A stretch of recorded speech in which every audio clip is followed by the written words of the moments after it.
Hello everyone, I'm Adam from Whatculture.com. I'm joined by the basically the human egg of Whatculture. It's Jules, everybody. The Southwest Sith. Sith? Oh, because of the news. And welcome to the news of Trevorrow. That was really good, actually. Thanks, pal. Much better than any pun I've come up with so far. Colin Trevorrow has left Star Wars Episode 9. The guy who helmed Jurassic World, and everyone was very impressed because that movie made all the money in Christendom. It was very average, if I'm being honest. It wasn't, yeah, I'd say that's fair. I enjoyed it more than, you know, like a kick in the balls. But more than the Book of Henry. Yeah, the Book of Henry has recently critically sank and may commercially sink, and that has been credited with helping make this decision. But also, it's worth pointing out that the Hollywood Reporter have suggested that previously, up until this point, Episode 9 had script issues, which is why Jack Thorne was hired for a rewrite. Yeah, and also that Trevorrow's relationship with Kathleen Kennedy had become, quotes, unmanageable. So I mean, there's a lot of wiggle room for what unmanageable could mean. Yeah, like, is this unmanageable in the Phil Miller and Chris Lord sense?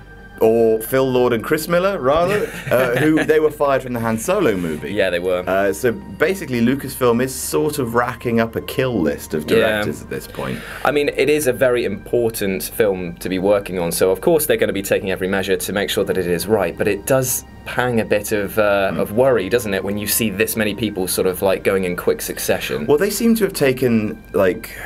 They seem to have basically become uneasy with their previous approach, which was basically Marvel's approach, which is like find a slightly idiosyncratic director, someone who's imbued personal projects with an element of their strong element of their personality, and then, you know, that then would lead to a variety of different tones and films, which has worked out for Marvel, but less so for Lucasfilm. Yeah. Because I think everyone was really excited when Lord and Miller went on board Han Solo. Well, yeah, because it was a bit of a fresh take, wasn't it? And they've proven to just be sort of masters of their own tone. Trevorrow, I don't know if you could say that. No, like, I mean... Jurassic World is... Like, if you wanted a big budget director who'll, you know, acquiesce to the studios... Trevorrow seemed like the ideal choice. He's better than Ratner. Yeah, true that. But the only thing I think that Trevorrow actually did with Jurassic World that was good is that he paid homage to the nostalgia. He really hammered home with obviously that Jurassic, the T-Rex fight. So I think that if he was still connected to this Episode 9, he maybe would have bathed in nostalgia a bit more. Maybe that's what he does. Seems maybe, to be. But like, it's not like this current sort of reboot sequel trilogy isn't exactly coated in this. You know, it's coated in nostalgia. But yeah, it's a slightly surprising turn of events. Obviously, Lucasfilm and Trevorrow have they've released a statement saying Lucasfilm and Colin Trevorrow have mutually chosen to part ways on Star Wars Episode 9. I'd love it if just for once there's a statement which, like, look, he didn't want to go. Yeah. He really didn't want to go. Like, there are claw marks in the door frame where he was grabbing on. Like, I think he's outside now. Can someone go and help him? Help Colin out. Poor old Trevorrow. Colin has been a wonderful collaborator throughout the development process, but we have all come to the conclusion that our visions for the project differ. We wish Colin the best, and we'll be sharing more information about the film soon. Now, I'm just going to put it out there. Loads of bands have used that same sort of tone of like, we wish him all the best, and he was artistic differences, even though what they really wanted to say is he's a massive he's an absolute total twat. Look, Kathleen just doesn't like him. Yeah. She just doesn't like him. She just like, I can't with this guy. Obviously, the big question now then is who replaces the dinosaur man?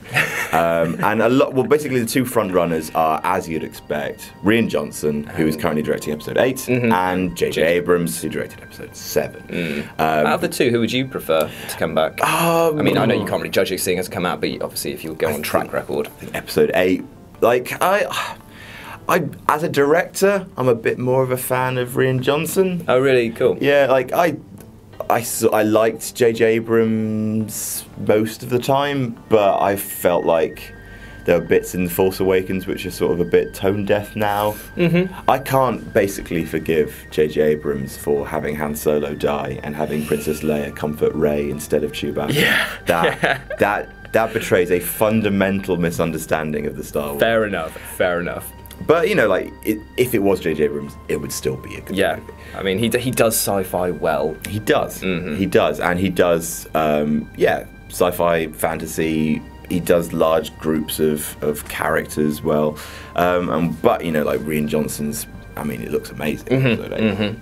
So. I mean, is there anyone outside of those two frontrunners that you would like to see direct a Star Wars movie? The people behind the Fast and the Furious, obviously. Yes. I mean, obviously. Justin Lin would be. I mean, would be incredible. Written by Vin Diesel, ideally. Yes, and having a CGI Paul Walker's ghost. Yeah. Obviously. You know, just like Just a little Easter egg there. I don't. This is the thing.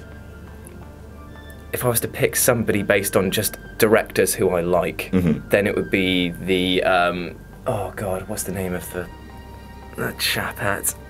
It'll come to me. Some French lady who's been making waves at the moment with a load of like sci-fi indie films, really low budget but really high impact stuff. I was literally going to suggest the woman who directed The Hurt Locker and most recently Detroit. You can tell us early in the morning, can't you? Come on now, what's her name? Brain, The Hurt Locker woman. Yeah. I'll keep saying stuff to remind you of it. Explosions, blast padding, critical acclaim. Anyway, she's really, really brilliant. I'm really sorry. Right, go away everyone. That's the end of the news. Sad news. But maybe end up being good news. Who knows? Who knows? That's pretty much our life, isn't it? It's getting soft, isn't it? Yeah, you growing out? No, just keep forgetting to do it in the morning. Oh, right. Do you have a straight razor? Like I wish I did. Like Woody Harrelson in War of the Planet of the Apes. In case you hadn't noticed this, Blumps, I'm not that cool to have a straight razor to do my own thing. I don't know. I reckon you could do it. I'll be doing it soon. No, you won't. You still got many a moon with that rug. I can't believe we've forgotten both the directors' names.